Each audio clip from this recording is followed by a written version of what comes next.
พูดได้ยินแล้วนะพี่มวดพูดมาบ้านลือปุกบ้านโจเลยปุกโจเลยปุกบ้านบ้านปุกบ้านถามว่าเป็นยังไงบ้างสุขภาพดีหรือเปล่าគាត់ក្មួយសុំសួរពុកមាថាមិនដែរសុខភាពល្អអត់សុខភាពមិនដែរអត់អីទេល្អទេសូមអរគុណថ្ងៃអីបុណ្យពុកផងสุขภาพแข็งแรงดีครับโอเคค่ะบอกว่าวันนี้ได้คุยกับพี่มวดเรื่องชายแดนบอกว่าก็เข้าใจตรงกันว่าทั้งท่านฮุนเซนทั้งอิงก็อยากให้สองประเทศสงบสุขค่ะមិនគាត់បានទៅជែកជាមួយខ្ញុំបាទនៅសន្តាគារហើយបានឯកភាពគ្នាដោយអ្វីដែលពុកបានប្រាប់ថាចង់បានសន្តិភាពស្ថិរភាពប្រទេសទាំងពីរពុកបាទบอกว่าไม่อยากให้อังโคไปฟังคนที่เป็นฝั่งตรงข้ามกับเราเพราะว่าพอไปฟังฝั่งตรงข้ามอย่างพวกแม่ทัพภาค2เนี่ยค่ะเป็นคนของฝั่งตรงข้ามหมดเลยซึ่งพอไปฟังนั้นเสร็จก็ไม่อยากให้ท่านรู้สึกไม่ชอบใจหรือโกรธเพราะจริงๆแล้วไม่ใช่ความตั้งใจของเราเลยค่ะគាត់ថាសូមអនុញ្ញាតពីពុកថាពុកកុំឲ្យស្ដាប់សម្ដីមេតបភូមិភាគ2ហ្នឹងក៏វាជាអ្នកដែលប្រឆាំងជាមួយនឹងរដ្ឋាភិបាលថៃដែរវាជាសត្រូវដែរដល់ពុកស្ដាប់វាហើយចឹងទៅអាចធ្វើអារម្មណ៍ពុកខឹងបាទเพราะตอนนี้ทางนั้นน่ะเขาอยากจะดูเท่เขาก็จะพูดอะไรออกมาที่มันไม่เป็นประโยชน์ต่อประเทศชาติค่ะแต่ว่าจริงที่เราต้องการเนี่ยคือต้องการความสงบสุขให้เกิดขึ้นเหมือนตอนก่อนที่จะปะทะกันตรงชายแดนนะคะមេតបភូមិភាគហ្នឹងវានិយាយចង់ឲ្យលួយខ្លួនវាចង់អានេះសាង rating មកវាហើយទៅធ្វើឲ្យប៉ះពាល់ដល់ទំនាក់ទំនងប្រទេសទាំងពីរយ៉ាងធ្ងន់ធ្ងរពុកបាទដែលយើងប្រទេសទាំងពីរគឺចង់បានស្ថិរភាពនិងសន្តិភាពដូចអ្វីមុនព្រឹត្តិការណ៍កើតឡើងពុកបាទบอกว่าให้ท่านฮุนเซนเห็นใจหลานหน่อยเพราะว่าตอนนี้คนในประเทศไทยเขาไล่เราไปเป็นนายกที่เขมรหมดแล้วគាត់ថាក៏សូមអនុញ្ញាតពុកថាអាណិតក្មួយផងឥឡូវនេះថៃប្រជាជនថៃពីច្រើនបានដេញហើយដេញក្មួយថាទៅនៅស្រុកខ្មែរទៅព្រោះជានាយករដ្ឋមន្ត្រីខ្មែរពុកបាទบอกว่าจริงๆแล้วถ้าท่านอยากได้อะไรก็ให้ท่านบอกมาได้เลยค่ะเดี๋ยวจะดูจัดการให้អញ្ចឹងបើពុកចង់បានអ្វីពុកអាចមានប្រសាសន៍ទៅគាត់នឹងរៀបចំធ្វើការងារនឹងបន្តជូនពុកតែម្ដងឥឡូវបញ្ហាដែលគណៈចង់បានគឺធ្វើម៉េចឲ្យនៅច្រកព្រំដែនទាំងអស់ត្រូវបើកឡើងវិញជាប្រក្រតីអាហ្នឹងគឺថាការចង់បានខាងនេះគឺទំប៉ុណ្ណឹងនឹងสถานการณ์ขั้นตอนที่1อยากให้ชายแดนเปิดปกติเหมือนก่อนเกิดเหตุครับโอเคค่ะตรงกันព្រោះបញ្ហាហ្នឹងដូចគ្នាបាទយល់ដូចគ្នាបញ្ហានេះគឺខាងកម្ពុជាជាអ្នកដើរក្រោយទេតើតែខាងថៃបិទដែងដកយកបំរាមដែងបិទព្រំដែនបិទច្រកព្រំដែននេះចេញជាមុនបានកម្ពុជាចាប់ផ្ដើមអនុវត្តតាមក្រោយจริงๆเหตุการณ์เรื่องปิดชายแดนฝ่ายไทยเป็นคนเริ่มก่อนฉะนั้นถ้าฝ่ายไทยเนี่ยถอนคำสั่งกัมพูชาก็ตามเลยเปิดปกติរឿងនេះគឺកម្ពុជាមិនអាចធ្វើឲ្យមុនបានទេដោយសារកម្ពុជាបានខកចិត្តម្ដងហើយដោយសារកែសម្រួលកម្លាំងនៅមុំ3ប៉ុន្តែហើយថាឲ្យមានប្រក្រតីនៅតាមព្រំដែនប៉ុន្តែទីជុំបំផុតបែរជាខាងយោធាថៃនៅតែផ្កើននៅបន្តស្ថានភាពបិទទល់ដែនបិទច្រកដដែលเพราะว่าเราก็มีความผิดหวังเรื่องนึงแล้วที่การมีปัญหากันที่ช่องบกเราก็พยายามตามที่ฝ่ายไทยต้องการแล้วก็การต้องการนี่เราก็บอกว่าโอเคนั้นเราก็ทำตามนะแต่ว่าขอให้สถานการณ์เข้าภาวะปกติแต่ว่าเราถอยแล้วเราถอนแล้วเราปรับกำลังแล้วแต่ฝั่งไทยยังเอาเรื่องด่านเนี่ยมากดดันอีกឥឡូវនេះគឺខាងកម្ពុជាគឺស្រាវចេះឲ្យថៃបើកច្រកទាំងអស់ឲ្យបានមុនហើយបន្តទៅកម្ពុជាយូរបំផុត5ម៉ោងគឺកម្ពុជាអាចដកវត្តបញ្ជាទាំងឡាយដែលហាមឃាត់ការដឹកទំនិញផ្លែឈើបន្លែចូលកម្ពុជាគឺថានឹងដកវត្តបញ្ជានឹងចេញ ท่านสมเด็จอยากให้ท่านนายกช่วยให้ฝั่งไทยเนี่ยถอนเรื่องการปิดด่านถ้าถอนปุ๊บฝ่ายกัมพูชาจะถอนเรื่องการห้ามสินค้าเกษตรนำเข้าอะไรทุกอย่างก็ถอน คือตอนนี้ค่ะ ครับผ คือ ม ตอนนี้พี่อ้วนคือรัฐบาลโดนโจมตีหนักมากนะคะ เพราะว่าพอตอนที่ท่านสมเด็จออกมาพูดกับท่านฮุนมาเนตอะที่บอกว่าจะตัดน้ำตัดไฟอะไรอย่างเงี้ยค่ะคืออันนั้นต้องขอโทษด้วยเพราะจริงๆอะต่างประเทศอะเขาแค่รายงานขั้นตอนว่าถ้าเกิดเหตุการณ์ต่อไปประเทศไทยจะทำยังไงคือเหมือนอธิบายขั้นตอนให้ฟังไม่ได้บอกว่าจะทำแต่ตอนนี้เหมือนกับเรื่องตัดหนังตัดละครคือทำทุกอย่างหมดแล้วเนี่ยจริงๆน่าจะให้มันโอเคทั้งสองฝ่ายค่ะเหมือนเราต้องพูดพร้อมกันว่าเราตกลงร่วมกันแล้วรัฐบาลคุยร่วมกันแล้วว่าจะเปิดทุกอย่างให้กลับมาเป็นปกติได้เหมือนว่าจะเอาเป็นอิงกับคุณมาเน็ตก็ได้หรือยังไงก็ได้เนี่ยเหมือนกับว่าเราได้คุยร่วมกัน แล้วก็ทั้งสองฝ่ายเนี่ยอยากให้กลับมาเป็นเหตุการณ์ปกติแบบนี้ค่ะ มันก็จะ โพสใช่ไหมนายกอิงอยากให้โพสใช่ไหมให้นายกโพสว่าจะโพสหรือจะแล้วอยากให้ใช่จะโพสจะยังไงก็ได้แล้วให้ท่านคุณจะแนะนำก็ได้ค่ะ แต่ว่าเหมือนกับว่ามันต้องเป็นการตกลงร่วมกันนะพี่พลเพราะว่าตอนนี้อิงกำลังโดนหนักมากเลยค่ะ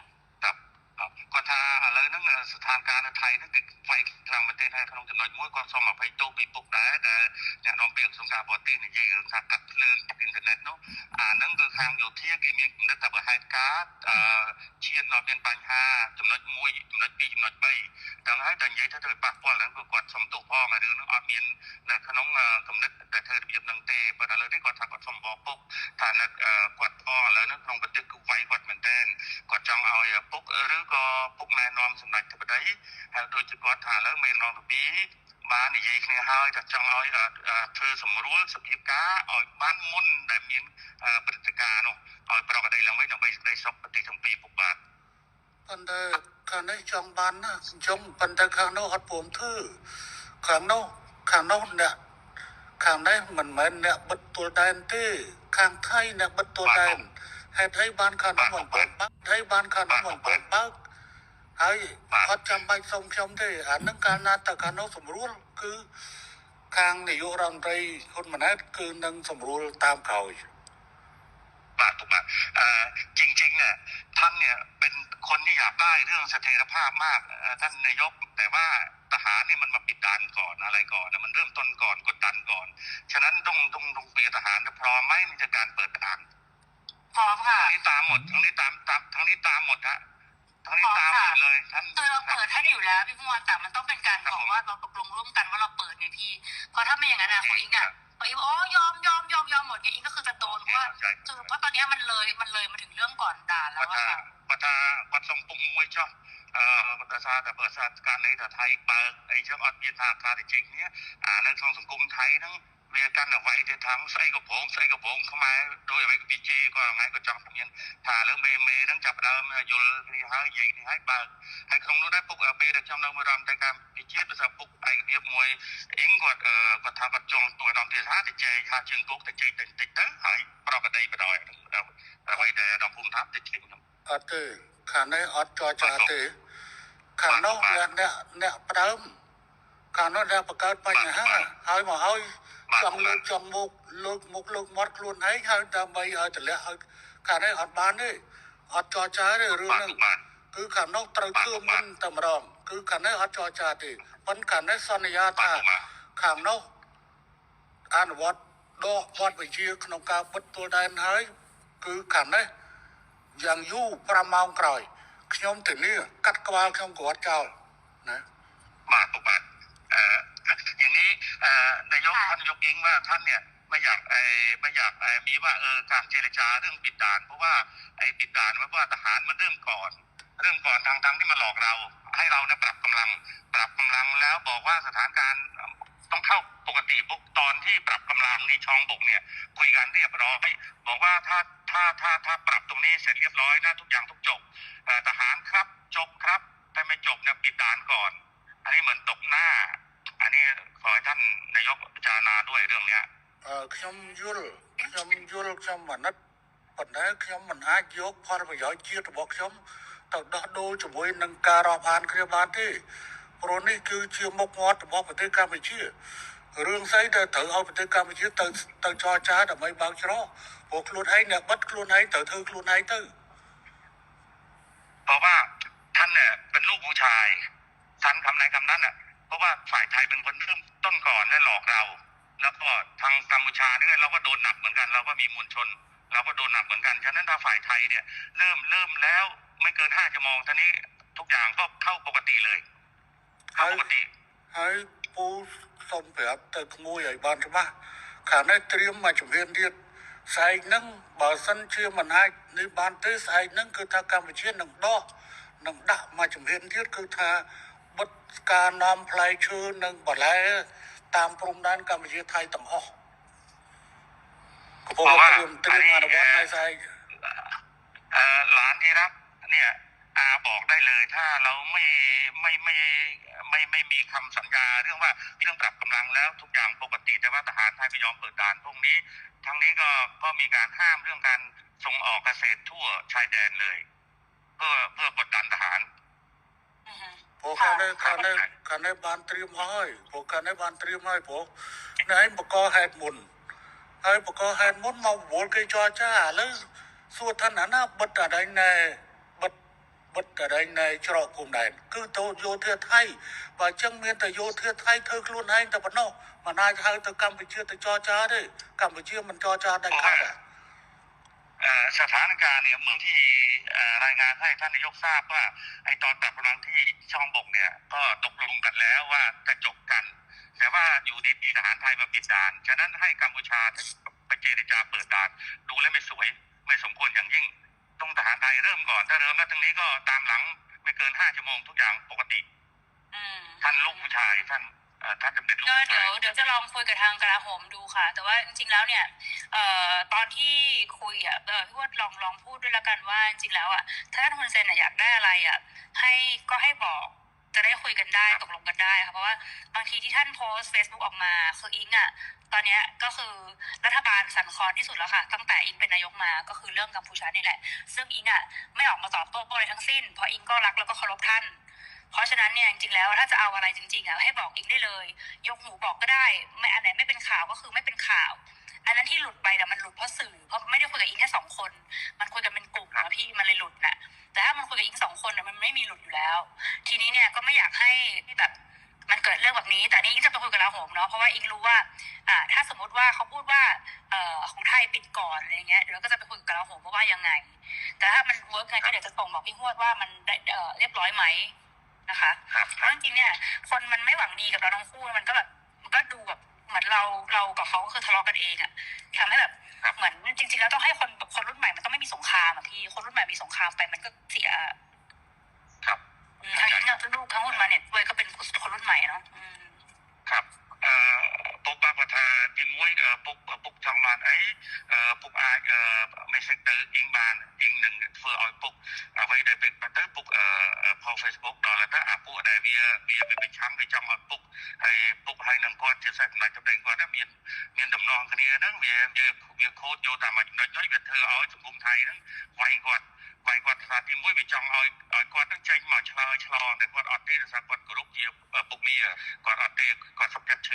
ឈឺចោះឲ្យវាវាយចោះហើយដល់គាត់ថាសុំពុកថាលើក្រោយចង់ដាច់ទៅទេពុកចង់បានអីអាចមានសិទ្ធិគាត់មុនហ្នឹងគាត់បានប្រាប់តែថាប្រហែលជា3 ថ្ងៃទៅគាត់នឹងទៅថ្លែងគុំរីការឿងតបថ្ងៃហ្នឹងពុកបាទ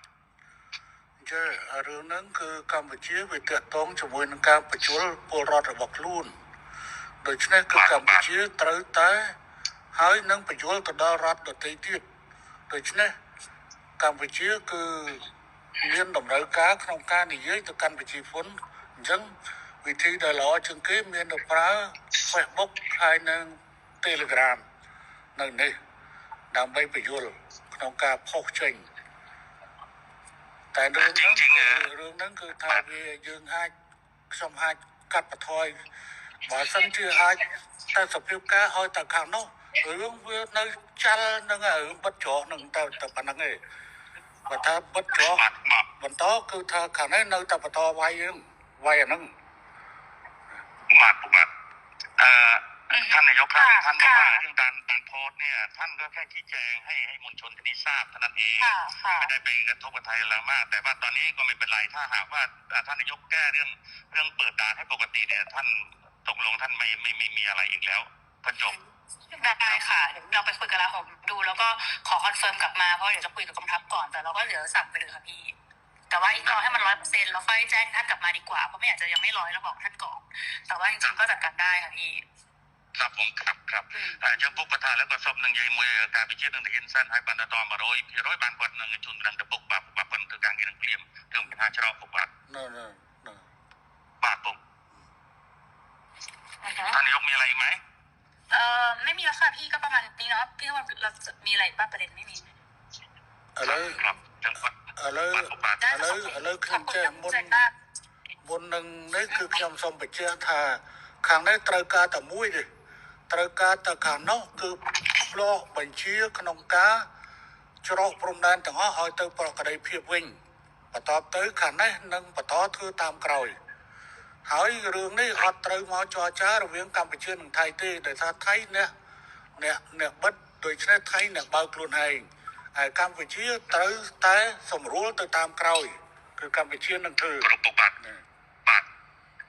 ขอยืนยันทีว่าท่านนายกครับเรื่องด่านเนี่ยเราไม่ควรไปเจรจาเพราะว่าฝ่ายไทยเนี่ยเป็นคนที่ปิดแล้วปิดเนี่ยหลอกเราให้ปรับกำลังอันนี้หลอกเราปรับกำลังว่าถ้าปรับแล้วตรงนี้จบคือจบทุกอย่างเมื่อเข้าภาวะปกติแต่ว่าอยู่ดีๆทหารไทยมาปิดด่านฉะนั้นทหารไทยเนี่ยก็ต้องยกเลิกการปิดด่านถ้าปิดปุ๊บเขมรก็ตามหลังเลยก็ตามที่เดิมทุกอย่างก็เข้าภาวะปกติไม่มีอะไรแล้วค่ะพี่พรโอเคค่ะครับผมใช่ค่ะแล้วก็เดี๋ยวแล้วยังไงเดี๋ยวอีกจะรีบแจ้งทางพี่พรกลับไปนะคะว่าเป็นยังไงบ้างครับก็ถ้าเป็นอะไรก็ធ្វើការងារនឹងមកហើយនឹងគ្រប់វិការជូនពុកវិញបាទពុកបាទខ្ញុំរងចាំท่านท่านตำแหน่งรอท่านนายก